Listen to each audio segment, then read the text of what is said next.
ओम नमो भगवते वासुदेवाय। ओम नमो भगवते वासुदेवाय। सठ तिला एकादशी।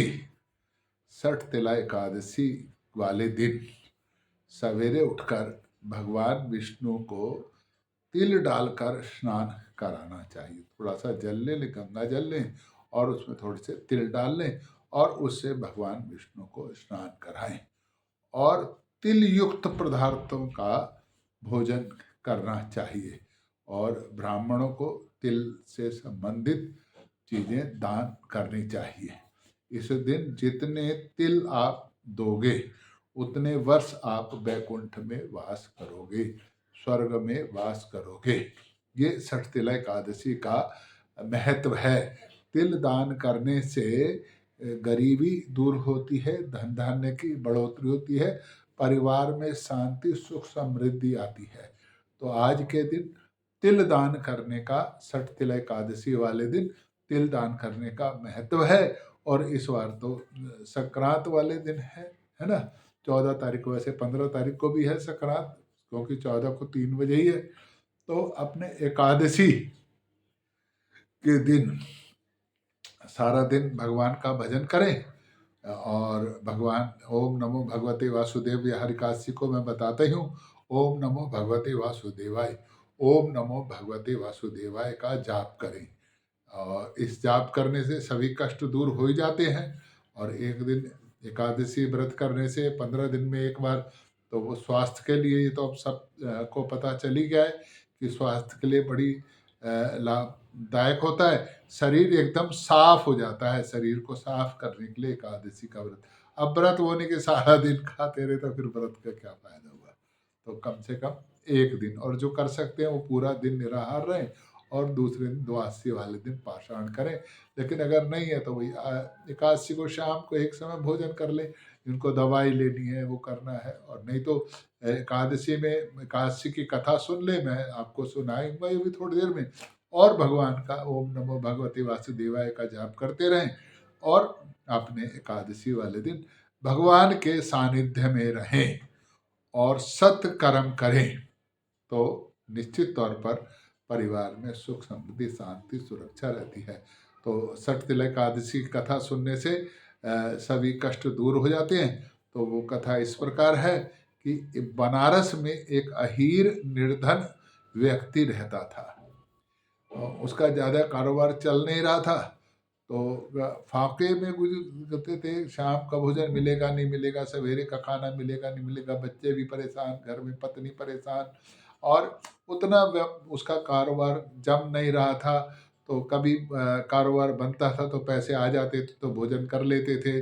कभी किसी साहूकार गए, कहीं किसी के मजूरी मिल जाए तो वो मजूरी करके अपना गुजर बसर चलाता था।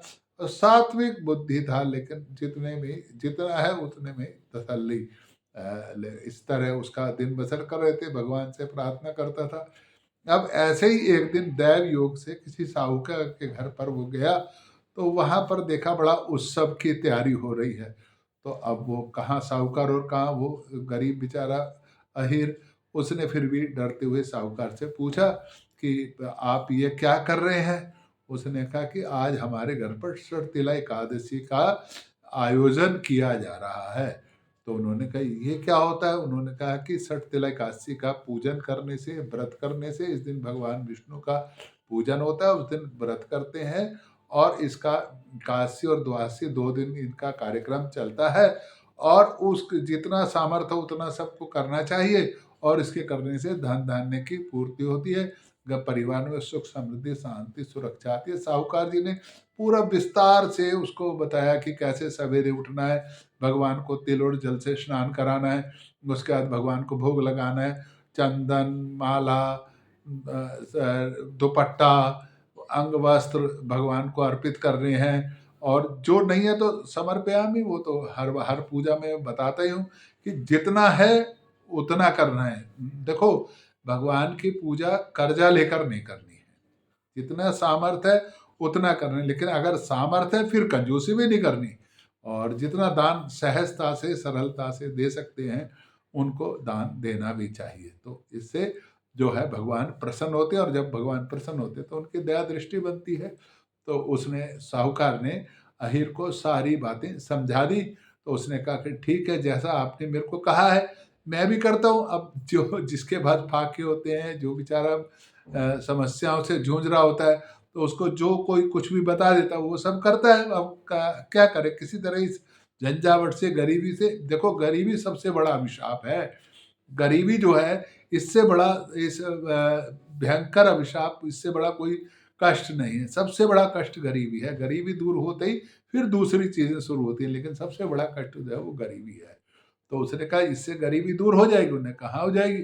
तो वो घर गया, अपने श्रीमती जी को बात तय कि ऐसे ऐसे आज मैं साहूकार के घर था, तो वहाँ पे एकादशी के पूजा पाठ सब कुछ होते देखा और विधि विधान भी सुना। तो उसने कहा ठीक है। तो उसने भी भगवान विष्णु को उसी वक्त जब समय मिला तभी सुन के आया था। तो भगवान विष्णु की उनके पास एक छोटी सी मूर्ति थी, उसको स्नान कराया तिल के साथ, और बड़े श्रद्धा भाव से का इस पूरे पूजा पाठ में ओम नमो भगवते वासुदेव का जाप बर, जो हरि हरि श्री हरि श्री हरि श्री हरि ऐसा करते, जो साहूकार ने बताया था, जो जैसा उसको पता था, जितना उसको समझ में आया, जितना विधि विधान के बिना चिंता किए जो वो कर सकता था, रात भर पति पत्नी वो भगवान विष्णु को प्रसन्न करने में लगे रहे। अब व्रत भी हो गए सारे काम में।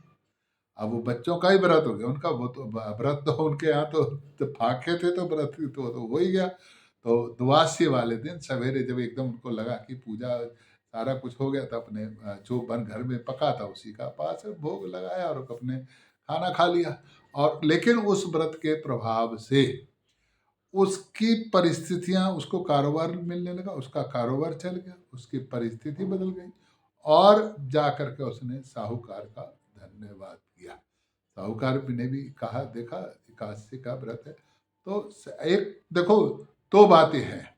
एक तो जो पता चले उसको सहजता सरलता से, किसी सज्जन पुरुष से आपको कोई बात पता चलती है तो उसको सहजता से मानना, और दूसरी बात जो आप कर रहे हो उसको भी सहजता से सरलता से दूसरों को बता देना।